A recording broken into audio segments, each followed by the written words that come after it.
Kalau saya pribadi nih, kenapa ngikutin Masehi? Kalau saya tuh bukan ngikutin Kristen, tapi iya betul. Tapi bukan berarti kita ngikutin Kristen, karena umat Islam itu mengakui Yesus itu sebagai utusan. Haram mengikuti. Gimana? Iya, dengerin dulu. Kristen. Paham? Haram mengikuti buatan Enggak bang, Kristen. enggak kata siapa? Gak ada. Haram Gak ada, mengucapkan hari Gak Natal. Gak ada bang, ayat suci gak ada yang kayak gitu. Abang mengada-ngada. Kok mengada-ngada? Di Islam itu gak ngajarin kayak gitu bang. Terus yang ceramah Ustadz Iya gak ada bang, makanya kalau emang bener ada, coba tunjukin ayatnya di mana Islam ajaran Al-Quran atau maupun hadis melarang umat Islam menggunakan alat-alat buatan orang Kristen gitu, atau orang kafir lah bahasanya. Itu nggak ada bang. Kan gini bro, barang gini. Itu ada ayatnya. Itu terserah lah. Sebentar, kan ada ayatnya begini bro, barang siapa menyerupai suatu kaum, itu gimana? Barang siapa menyerupai suatu kaum, ya kaumnya kaum apa dulu? Hari kiamat kelak bersama dengan kaum kaumnya kaum apa dulu? Ya emang betul kan? Kalau kita menyerupai suatu kaum, ya kaum kan bukan berarti agama bang. Bang, kaum bisa apa aja, entah kaum apa kayak kaum Yunani kayak kaum apa kan? Saya tanya balik dulu bang, abang udah bertanya, saya tanya balik. Arti jihad itu apa bang? Soalnya di agama kami diajari kasih ilmu. Jangan melebar kemana-mana bang, kita fokus di situ aja ya. Ya udah. Dulu jihad itu apa? Gimana? Arti jihad itu berusaha bang. Jihad itu asal katanya dari jahada. Jahada itu artinya berjuang. Misalkan, berarti kan kalau jihad itu umum gitu bang. Kayak misalkan jihad fisabilillah ya berarti berjuang di jalan Allah. Kalau misalkan jihad belajar ya berarti berjuang belajar gitu. Jihad itu cuman bahasa bang sebenarnya, bukan berarti jihad, arti kata jihad itu harus memerangi orang kafir, enggak. Aku sudah telusuri arti jihad itu memerangi, entah memerangi siapapun terserah lah. Yang penting nggak ada bang, abang nih bang, nggak ada. Coba jihad itu bukan memerangi, jihad itu asal katanya dari jahada. Handphoneku lagi tinggal di rumah bang Ciki, coba arti jihad di Google buka bang. Ya udah bang, gak usah melebar ke jihad dulu bang ya. Ini saya mau nanya.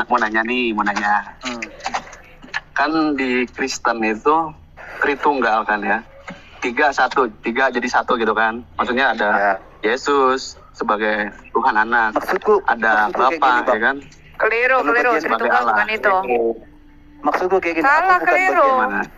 Saya kurang paham tentang itu, makanya saya bilang saya siap lepas kasih demi membalas orang-orang yang membuli kami kayak gitu. Saya lepas kasih karena saya kurang paham ajaran. Ya, jangan membuli dong bang. Kita kan harus saling menghargai, toleransi. Ya, toleransi bagaimana? Toleransi ngebom gereja, melarang beribadah, toleransi. Ya itu kita anggap teroris bang. Itu setuju, kami juga punya tangan, kami juga bisa ngebom, tapi kami diajari kasih. Dengerin bang. Kami kita juga sepakat punya untuk tangan, yang meneror gereja ataupun masjid ataupun jangan itu, kalian kira cuma kalian punya tangan. Mereka itu teroris, ya. Jadi Bang Laibaho bisa santai gak bang? Kita ngobrol santai aja. Berarti teroris lah Ustadz yang bilang itu, yang penolakan gereja itu, ya kan termasuk Ustadz di situ yang satu kota Cilegon. Iya betul bang, saya setuju. Kalau ada Ustadz nyuruh ngebom gereja teroris, saya setuju, udah. Berarti wali kotanya juga teroris. Clear ya? Nggak semua Islam tuh kayak gitu bang. Soalnya itu juga bos. Tapi gini, ditahan ya. Iya, karena nggak semua Islam tuh nggak mengajarkan kayak gitu. Berarti wali kotanya? Oke, jadi gini. Sudah? Bentar ya. Gini. Pertanyaanmu tadi apa diselesaikan bro? Kalau kamu tadi bilang tidak semua ustadz begitu, ya memang karena bukan ustadznya, karena ajarannya. Iya, emang betul. Bukan ajaran juga bang, itu balik lagi ke individu bang. Ajaran Islam itu yang setahu saya. Kalau ya, atau 29 nggak ada bang, nggak ada ajaran harus membunuh orang kafir bahkan. Bukan. Bahkan ya di Al-Quran itu Silakan. Ya udah bang, to the point aja deh. Ini Ya, atau hukum to the point, atau misalnya At-Taubah 29 itu ngomong apa di ayatmu? Ya bang, ini saya fokus pertanyaan saya dulu deh bang.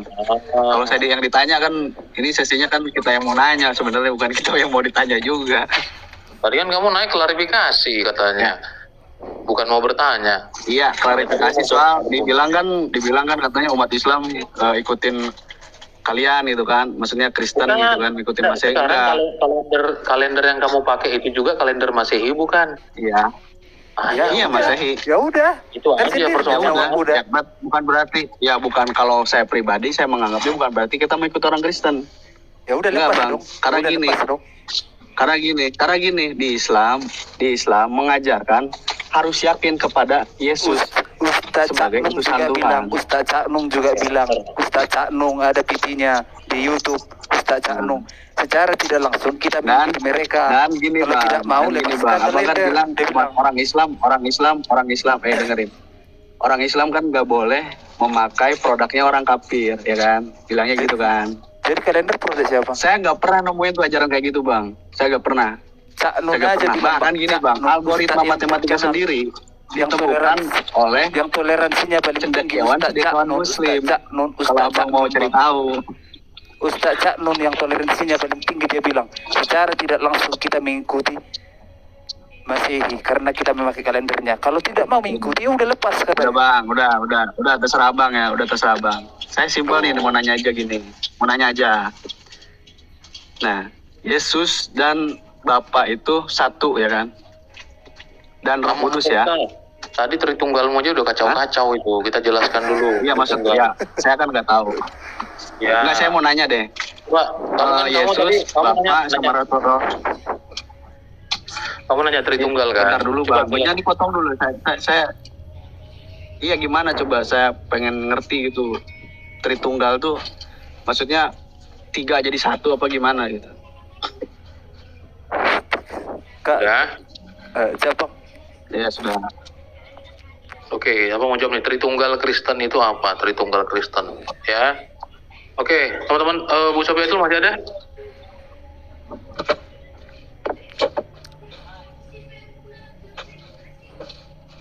Masih ada, Bu Sofiatul? Iya, iya.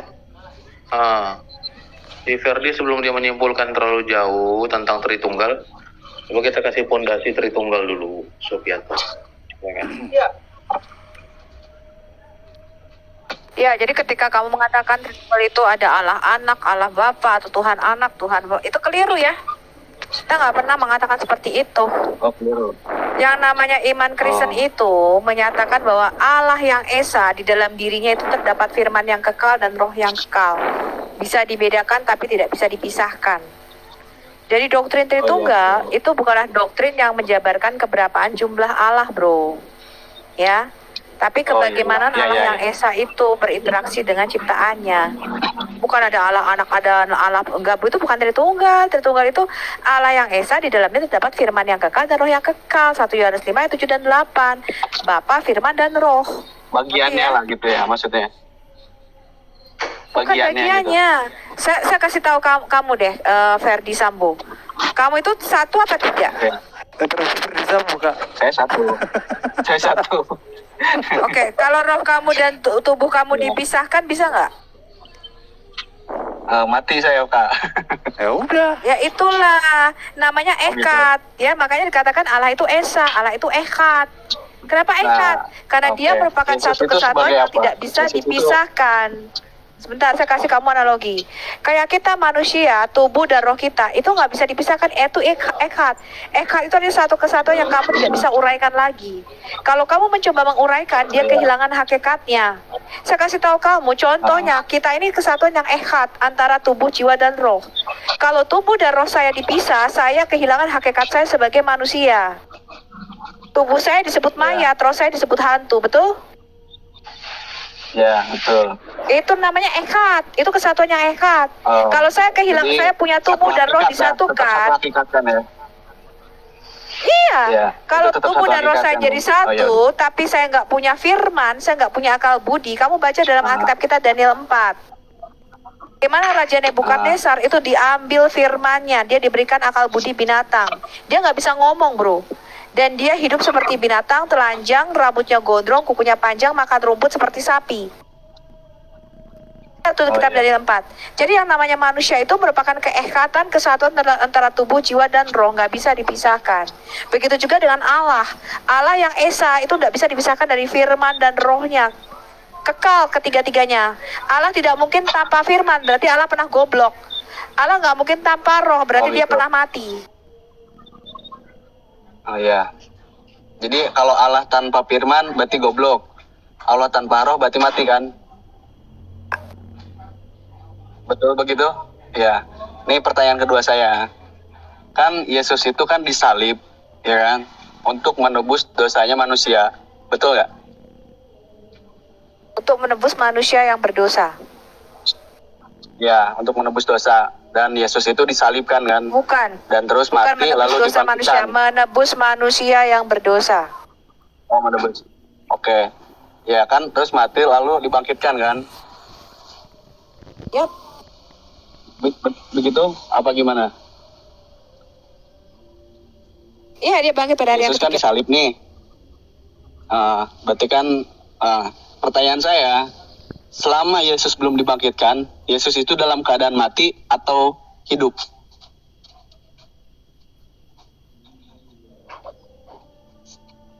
Bro, Yesus itu sungguh-sungguh mati.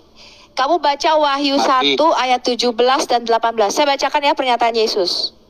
Kamu buka Ya. Wahyu 1 ayat 17 dan 18. Yesus berkata, "Aku adalah yang awal dan yang akhir dan yang hidup. Aku telah mati, tapi lihatlah sekarang aku hidup sampai selama-lamanya dan aku memegang kunci maut dan kerajaan maut." Begitu juga Wahyu 2 Ya. ayat 7. Yesus Ya. berkata, "Akulah yang awal dan yang akhir. Aku telah mati, namun Ya. sekarang aku hidup sampai selama-lamanya." Udah. Nah, ini kan, berarti kan Yesus itu mati, benar mati kan? Lalu bangkit ya kan? Bangkit. Pertanyaan saya, setelah Yesus disalib dan mati, apakah Allah yang di surga itu ikut mati atau tidak?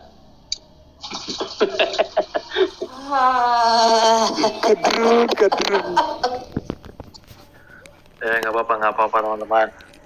Ya ini repot brother kalau kamu tidak. Saya jelasin berkali-kali ya. Ya hanya kamu memulainya saja berbeda, tetapi endingnya muaranya sama nih. Ya jadi saya coba bulatin bahwa ketika Yesus mati, apakah Bapa yang di surga itu mati Ya. gitu menurut? Ya mati atau enggak gitu? Apakah ikut mati atau tidak gitu? Ya kan karena Yesus dan Allah itu kan itu satu roh, kesatuan bro. ya kan, dan Roh Kudus. Sebentar. Saya kasih kamu analogi ya. Saya singkat aja jawab cepet nih. Kalau di dalam iman Islam, itu kamu percaya bahwa firman Allah kalimatullah itu nuzul turun jadi buku, jadi kitab. Namanya Quran pada malam Lailatul Qadar. Ya, Maka kamu percaya betul. Quran ini punya dua natur, dua sifat, kalam nafsi dan kalam lafsi. Sebagai kalam nafsinya Allah, Ya, betul. dia kekal kodim sifatnya. Tapi sebagai kalam lafsi dia ciptaan, bukunya ini bisa robek, bisa basah, bisa kebakar kena api. Yesus Betul. juga begitu, bro. Di dalam iman Kristen, orang Kristen itu tidak ada yang percaya kalau kalimatullah itu turunnya jadi kitab. Yang diimani oleh orang Kristen adalah kalimatullah al-qoha ila Maryam. Kalimatullah itu surat 4 ayat 171. Kalimatullah itu turunnya bukan jadi buku, tapi jadi manusia. Surah 4 ayat 171. Yesus Kristus menurut imanmu, Quranmu, kalimatullah al-qoha ila Maryam. Firman Allah yang diturunkan di dalam rahim Maryam. Jadi firman menjadi manusia itu pada malam milad Yesua, malam Natal. Maka sama seperti Quranmu mempunyai dua kodrat, kalam nafsi dan kalam lafsi, Yesus sebagai sang firman yang nusul ke dalam dunia, dia punya dua natur yang kita sebut dengan kodrat ganda. Namanya Kamil bil Allahud dan Kamil bil al-Nasud. Dia ilahi sebagai firman sekaligus insani. Kenapa dia bisa mati? Karena dia punya tubuh jasmani. Filipi 2 ayat 8 sampai 10 mengatakan Yesus Kristus yang dalam rupa Allah, dia sehakikat dengan Allah, tidak menganggap kesetaraannya dengan Allah sebagai milik yang harus dipertahankan, melainkan dia merendahkan dirinya dan mengosongkan dirinya, mengambil rupa hamba dan menjadi sama dengan manusia, dan dalam keadaannya sebagai manusia dia taat sampai mati, bahkan sampai mati di atas kayu salib. Maka 1 Petrus 3 ayat 18b berkata, dia yang dibunuh dalam keadaannya sebagai manusia, tetapi yang dibangkitkan menurut roh. Dia punya kodrat manusia, punya tubuh, bisa mati, bisa lapar, bisa haus, bisa tidur. Tapi dalam kodratnya yang ilahi, dia tidak takluk kepada maut. Dikatakan dia Yesus satu-satunya yang tidak takluk kepada kematian, dan dia bangkit pada hari yang ketiga. Ngerti ya? Oke, ngerti. Nah, sekarang gini, kalau misalkan kan dengan penjelasan yang sekian panjang itu ya, berarti kan Yesus itu kan punya yang tadi kan dia tuh kalam, nafsi, dan kalam berbentuk ini kan, saya lupa tuh nyebutin ya, maaf kalau ini. Berarti kan dia ada standar ganda dong ya. Kalau misalkan misalkan saya bilang gini, Yesus itu berarti setengah manusia setengah dewa gitu, bisa setengah Tuhan, bisa gak kayak gitu saya bilang kayak gitu?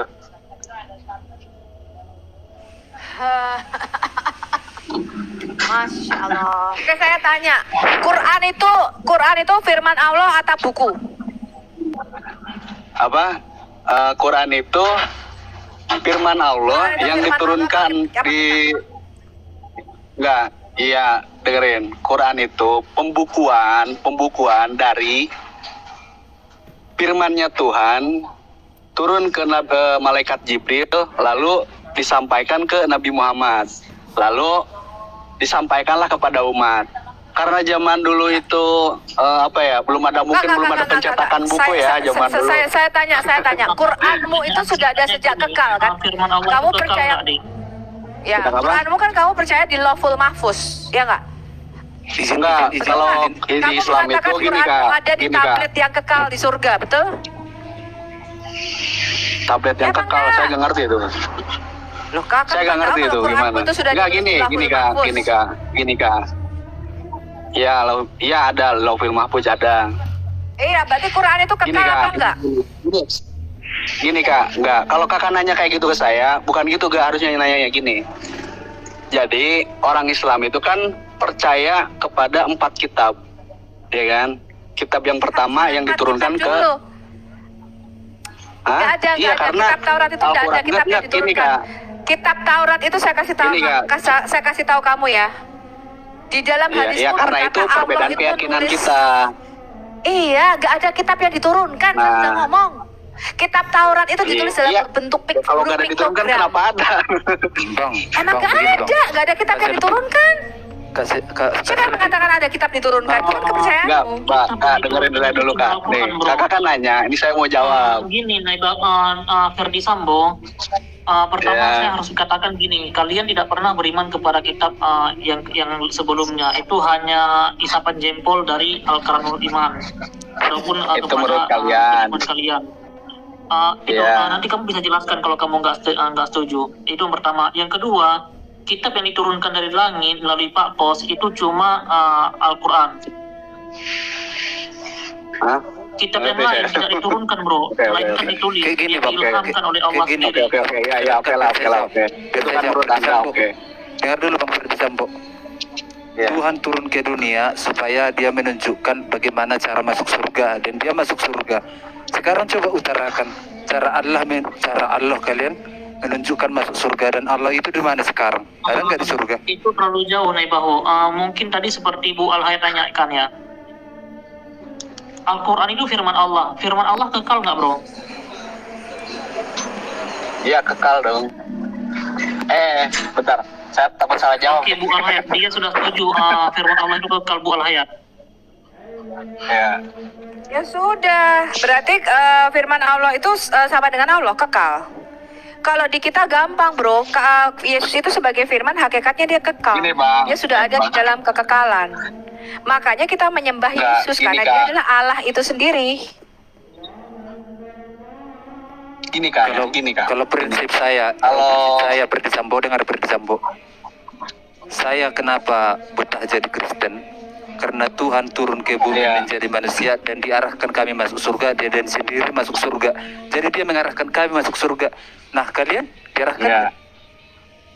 Ya intinya menurut kalian lebih simpel lah ya gitu kan. Dan kami harus berusaha dulu ya kan gitu. Ya paham. Bukan Ya berusaha kan? dulu. Itu kesimpulan bukan berusaha. Bukan berusaha dulu, harus dibakar dulu di Itu kesimpulan neraka. kamu terlalu simpel atau tidaknya. Karena justru kalau berbicara ke arah ujung sana, nanti saya bisa tunjukkan. Bahkan di surga kamu itu gini menurut aja, saya tempat berkumpulnya penjahat-penjahat di bumi bro. Jadi mantan pemerkosa, mantan napi, semuanya bisa berkumpul di surga kamu bro. Tapi sekarang yang kita lagi bicarakan tentang firman Allah itu kekal nggak, yang tadi ditanyakan oleh Bu Al-Hayat Ministry. Itu aja dulu bro yang perlu kamu selesaikan. Firman itu kekal nggak? Gini bang ya. Kalau menurut saya ya gini bang. Ini jangan dipotong dulu nih. Kan firman itu awalnya kan kalau dari zaman Nabi Adam ini kan nggak dibukuin nih, maksudnya nggak dibikin kitab gitu kan. Kalau menurut percayaan kita, nah mungkin dikitabkan dari semenjak yang pertama itu dari kitab Jabur, ya kan? Jabur dulu apa Torat dulu sih? Lupa saya. Nah dari ke Nabi Daud ya kan, terus ke Taurat, dari Taurat lalu ke Injil, dari Injil lalu ke Al-Quran. Nah menurut kita Al-Quran itu penyempurna dari firman-firman yang sebelumnya. Itu kalau menurut keyakinan saya. Dan kalau ditanya firman itu kekal atau tidak, nggak gini bang, dengerin dulu. Dengerin dulu, Bang Didi, biarin dia dulu, Bang Didi. Biarin dia dulu. Bang Didi, biarin dia dulu. Nanti saya mau tanya. Ya, nah kalau ditanya firman itu kekal atau tidak, saya nggak bisa jawab itu ya. Saya gini, di hari akhir nanti, di hari kiamat nanti, kalau menurut kepercayaan saya, Al-Quran itu diangkat. Saya gak ngerti tuh maksudnya diangkat itu gimana, ya kan? Saya mungkin secara logika berarti gini kan, berarti kan firman itu, kalau secara logika saya yang kecil ya, firman itu nggak selamanya orang bisa menerima gitu, nggak semua orang bisa menerima juga firman itu kan. Nah maka di akhir zaman itu kalau menurut percayaan kita, yang diangkat itu apanya? Si Al-Qurannya, isi Al-Qurannya, entah isinya atau maknanya kita juga gak bisa jelasin.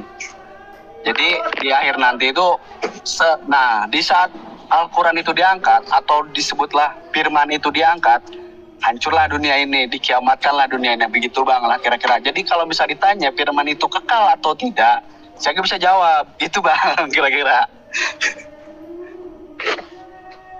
Oke bang ya, saya lagi kerja nih bang. Terima kasih waktunya bang ya.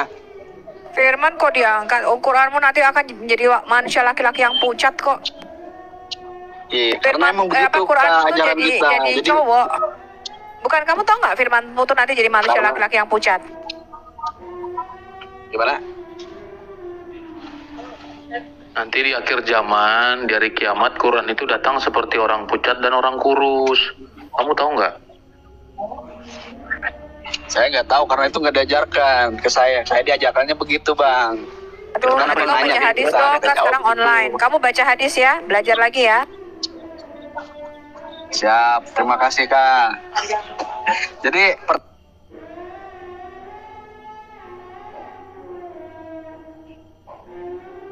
Apa tuh?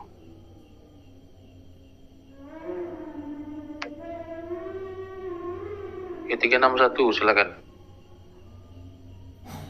361. Selamat malam Bang Jeki. Astagfirullahaladzim. Kenapa harus pakai foto cewek bro? Ini foto istri saya Bang. Oh istri kamu bro ya? Iya. Salam kenal ya Bang Jeki. Terus Bang siapa ini? Bang, Satunya Bang Tersadarkan sama Ibu Sopi. Cuman mau ngobrol bang sama sedikit tanya nih. Bang dari mana? Islam, Kristen, Hindu? Buddha? Nama saya Abdul. Umur saya 30.